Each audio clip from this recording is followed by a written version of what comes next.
Chapter 51, The Secret Lover of the Crown Prince of the Underworld 25. Thank you. Linda lowered her head, looked at her toes, and said softly. No need. Diana's expression was cold. Adam, let me come to your side. Linda heard this and raised her head, looking at Diana. Where is he? Although she had seen him yesterday, but this morning she suddenly couldn't contact him, her heart was inexplicably a little panicked. Diana shook her head. I can't tell you, he made me protect you. Why can't you tell me? Linda suddenly became a little agitated. I am his girlfriend, but why does he always hide things from me? Is he just playing around with me? Does he actually not like me at all? Calm down a bit. Diana frowned slightly. Before she was such a lovely innocent girl, now had started to become worried. I remember I told you, you two are not compatible, his father will not accept you. What did you say at that time?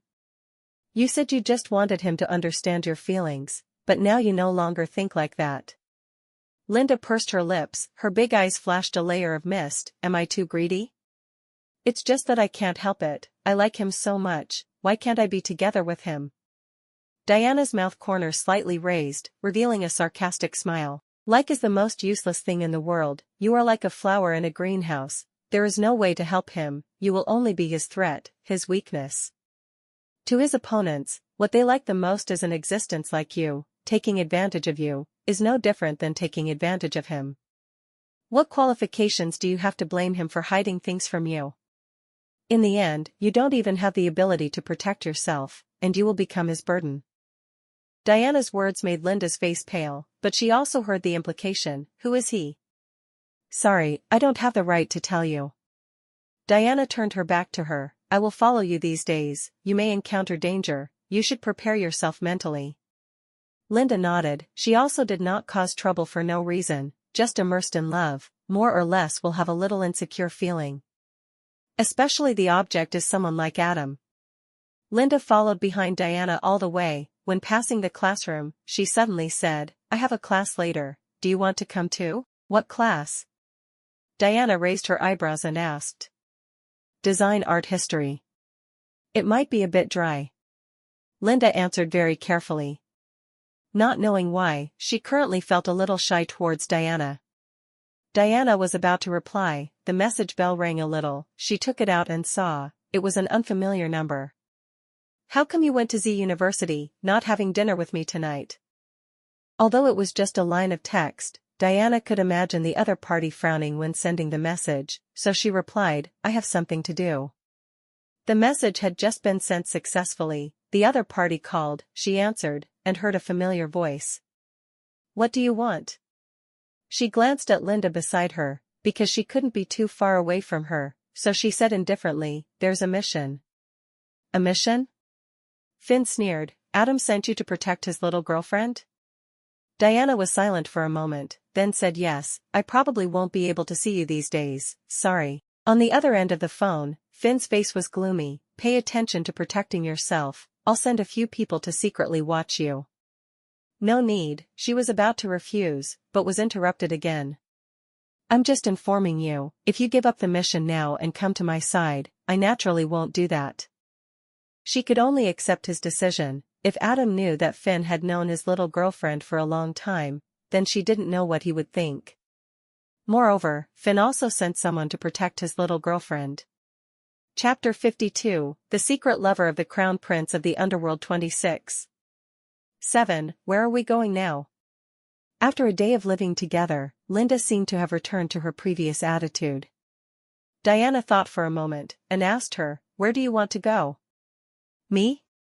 I originally wanted to go to work at the sweet shop, but let's forget it now. If not, let's go home. Do you want to go home with me?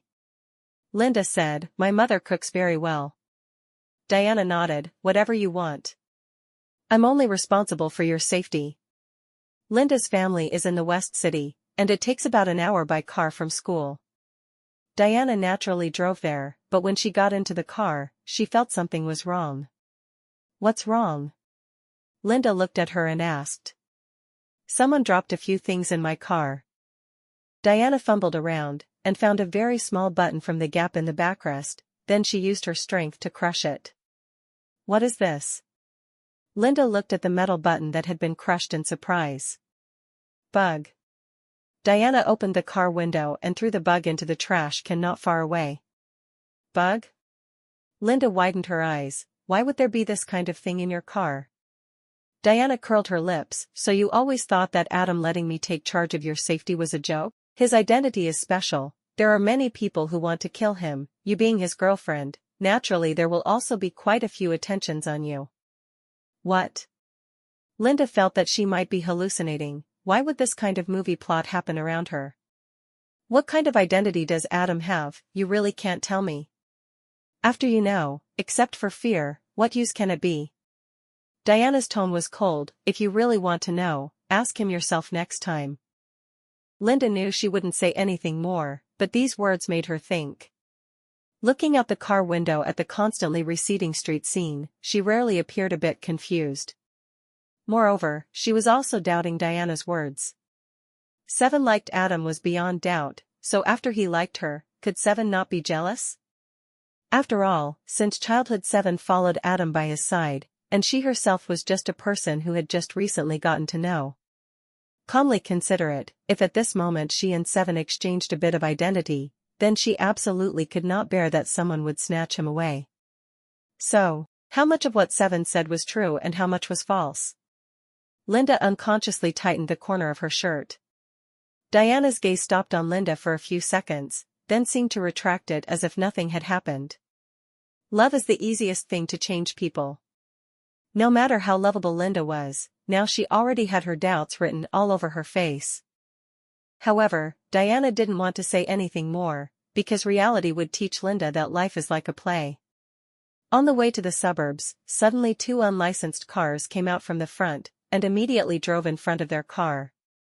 Diana hid the coldness at the corner of her mouth. It had been arranged for so long, it should have finally arrived. Unfortunately at this time, 2333 went for inspection, so it was not there, otherwise the situation would definitely be more interesting.